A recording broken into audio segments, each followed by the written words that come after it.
me, Nomad again, and here's another video in our Learner Newbie series on how to be an urban nomad. So let's see, what should we talk about in this video? There's so much to talk about. I mean, this is like a whole universe, this world. I guess I didn't really cover the other alternatives like boats versus RVs versus I talked about cars and vehicles and like the vehicle living, right, to be an urban nomad. But another option is to have a boat, right? Another option is to have a tiny house, right? Shipping container house like that. That's possible. So you don't have to just do a vehicle, although honestly I would recommend doing a vehicle because I think it gives you a lot of experience that will help you later. And honestly, if you're gonna go the tiny house route, so I don't really recommend that in the beginning unless you have some land to put it on. Like your family has some land, or you own some land, or some people make a deal where they are like, hey, in exchange for taking care of this land or lot, will you let us stay on it? That might work in the city. One idea I had was just a ton of abandoned lots in Los Angeles, so a lot of them get auctioned off at tax auctions. So one idea is go to the tax auction and see if you can buy one of those lots and see if it's zoned so that you can put a tiny house on it. Another idea is to contact the landowner of these empty lots and say, hey, in exchange for watching your empty lot or abandoned building lot, maybe there's an abandoned building on it, can I stay here? That's an idea. I thought about doing that, but I decided to focus more on just buying my own land. I mean, by the time I put in all that work, I could have just bought my own land, right? I don't know. The whole tiny house thing, I have mixed feelings about it, especially separate from land. I feel like you should focus on land first.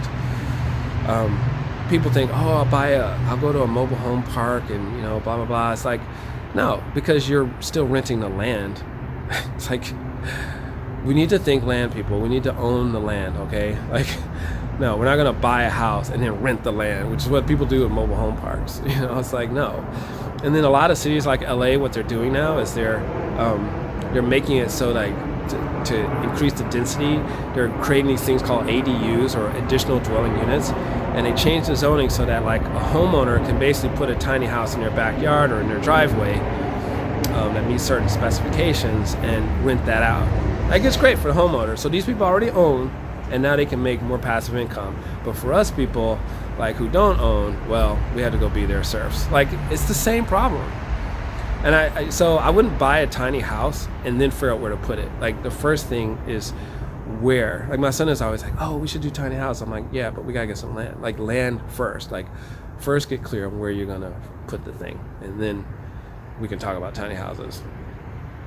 So some people have land, but we're talking about the city. This is urban nomad, so a lot of times you don't have land. But if you happen to have some land, then hey, tiny house is a possibility. Now, another thing about tiny houses is honestly, I think it's a lot of hype, honestly. I think, okay, so when people are like, I'm building my own tiny house, I'm like, why are you doing that? You're basically building a wooden RV. Especially when the kind, which is most of them, where you have to put it on wheels. So the way it works with tiny houses is a lot of municipalities, they have regulations, you can't put a tiny house there because it doesn't fit their zoning laws, but an RV can go there. So what they do is they build it on a trailer, then they meet the regulations because technically it's an RV.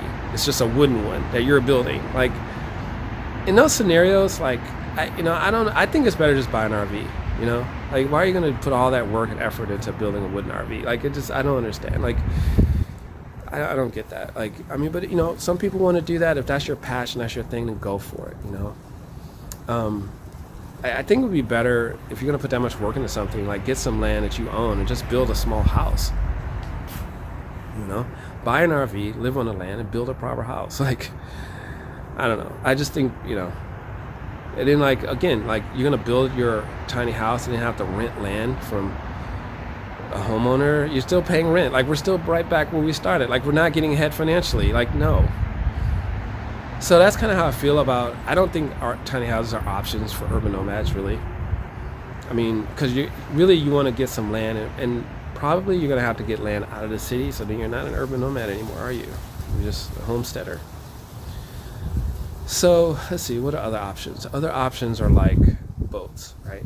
So in the case of boats, it's possible. Like if you look on Craigslist, and there's a video, I'm going to include the link in the description I did called Where to Find a Boat Really, Really Cheap. And I talk about how to find a cheap boat. You can find cheap boats, like it's doable. And you can put it in a marina, like Marina Del Rey in our case. Once you get out, like, okay, so first of all, LA is like the worst place to do this. So if you're watching this video and you don't have to be in LA, then get the hell out. Like, the only reason anyone should be in LA is because they are in the entertainment business in a serious way. Otherwise, just get out. Like, there's no reason to be here. I'm working on an entertainment project, and in a year, I'm gonna be out. Like, it's just ridiculous here. But I feel like almost any other city other than New York and maybe San Francisco, any other city in America, you could do this way easier. It'd be way easy to do urban nomad stuff, right? So you'll be able to find everything you need, find places to park, like it'd be so easy. Anyway, so as far as boats, there are lots of marinas. There's Marina Del Rey, and then there's some near San Pedro going south. I mean, there's marinas all over the place. And you can basically, so the way it works in marinas is you have to get this thing called a liveaboard slip. So, a boat owner rents a slip, and then, I talk about this in my video, in the link I'll put it. It's called 10 Ways to Live Rent Free, and I talk about boat living. So you can watch that. But basically, to sum it up, is you want a liveaboard slip, which is basically a slip that they will allow you to live on the boat. Those are hard to find. Those are hard to come by. Those cost more money. But still, the rent's cheaper. I think the rent would be like $300 a month or something. Like, for like a 25-foot boat or 30-foot boat, like $300 a month. Like, it's still cheaper, right? So there's a lot of stuff to boat life, but if you just want a boat to live on, I think it's a definitely doable option.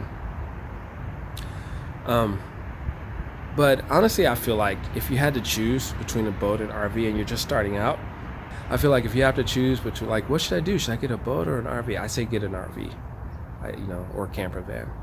So to me, I think that's the ideal to start. You learn so much. First of all, boats are a lot of work and a lot of maintenance. I would say boats are like, from what I've seen just watching videos, I think boats are like definitely double, if not 3 to 4 times more work than an RV. Because you have the whole dimension of water and rust and salt, and it's just way more work. So I'm not saying you couldn't do that. Like, I wouldn't mind doing that myself, and I might do it in the future. But RV is a great practice, because a lot of stuff you learn with the RV, you're going to apply to the boat, and the right attitude and how to go about things and how to solve problems. So I recommend getting an RV first to learn, and then transition to a boat. And the other thing you need to know about this whole process is, like, it doesn't have to be perfect. Like, just get started, just get something. You can always sell it, buy something else, or buy something else and then sell what you have. Because you never want to be in a limbo situation, right? Like I've been in a situation where I had to leave, for whatever reason, I had to leave apartments and living situations quickly, and I didn't have nothing really, like, never again. Like, my baseline is my RV now. And that's the other thing when you're doing this lifestyle, like, it doesn't mean you can't still do those other things. Like, you can still rent apartments, you can still buy a house, you can do whatever, but it gives you options, because now you can kind of sit back and think about it and make your move. And I think I'll do a video about money and why it's a better financial strategy. But yeah, so there's boats, and then there's tiny houses. I kind of lump container houses, shipping containers into tiny houses and all that. And then there's, the whole vehicle thing, which I covered in previous videos. But I just wanted to kind of talk about those other things in case people were curious about that. I wouldn't recommend those tiny houses or boats for starting. So yeah, that's it for this video. Please like and subscribe, and share this with other people, because I want to help as many people as I can escape from the Matrix.